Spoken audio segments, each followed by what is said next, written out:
साथियों नमस्कार, जिंदाबाद। मैं याकूब मोहम्मद, स्टेट सेक्रेटरी नेशनल होकर फेडरेशन राजस्थान। स्ट्रीट वेंडर मुद्दों पर नेशनल होकर फेडरेशन 29 स्टेट के अंदर काम कर रहा है पूरे भारत में, और उसका एक ही उद्देश्य है कि जो नेशनल होकर फेडरेशन 29 स्टेट में जो कानून बना है स्ट्रीट वेंडर एक्ट 2014 उसको इम्प्लीमेंट करवाना। उसकी बड़ी बड़ी चार ही बातें हैं। वेंडर्स का सर्वे हो, टाउन वेंडिंग कमेटी हो, और टाउन वेंडिंग कमेटी के तहत उनका सर्वे और उनको आइडेंटिटी कार्ड और रजिस्ट्रेशन कार्ड मिले और उनको वेंडिंग जोन मिले। ये मोटी मोटी बातें ये कानून कहता है, और पूरे देश में इस कानून को अप्लाई करना था। और हर शहर का 2.5% जो भी पॉपुलेशन है उसके आधार पर इन लोगों का सर्वे होकर वेंडिंग जोन बना के इनको स्थापित किया जाए।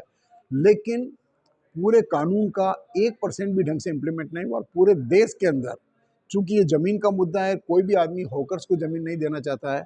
अडानी अंबानी को दे देंगे, बिग बाजार को दे देंगे, लेकिन वेंडर्स को नहीं देंगे, क्योंकि वेंडर गरीब है और उनको हर जगह से उजाड़ीकरण के अतिक्रमण के नाम पे उनका उजाड़ीकरण किया जा रहा है और उनको वहाँ से हटाया जा रहा है। तो इस एक्ट में कुछ लोगों का सर्वे हो गया, कुछ लोगों को लाइसेंस या आइडेंटिटी कार्ड दे दिए, बाकी सारे के सारे 95% जो वेंडर्स है पूरे देश के, उनको कहीं पे भी इस तरह की जगह नहीं दी गई है और वो स्ट्रगल कर रहे हैं और उनके सामान को जब्त किया जा रहा है।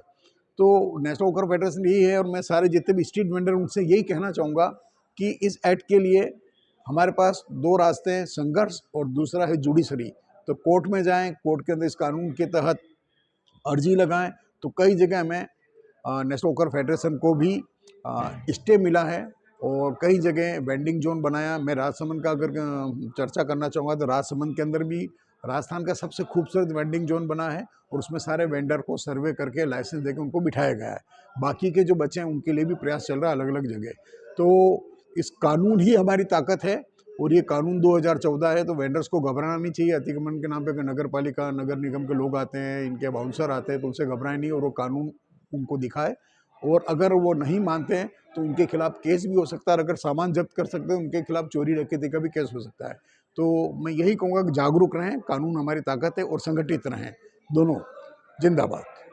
हाँ, उदयपुर एक बहुत बड़ा टूरिस्ट सिटी भी है, टूरिस्ट हब है और काफ़ी टूरिस्ट आते हैं। एक बहुत बड़ा एक वेंडिंग जोन है और उदयपुर में लगभग 15,000 की कैपेसिटी के वेंडर्स है। अभी तक इन लोगों ने 3,000 का ही सर्वे किया है। तो मैं सभी को कहना चाहूँगा कि न तो घबराएं और इस कानून के सहारे हम लोग इसको इम्प्लीमेंट करवाएंगे और सबको वेंडिंग जोन बना के स्थापित करवाएंगे।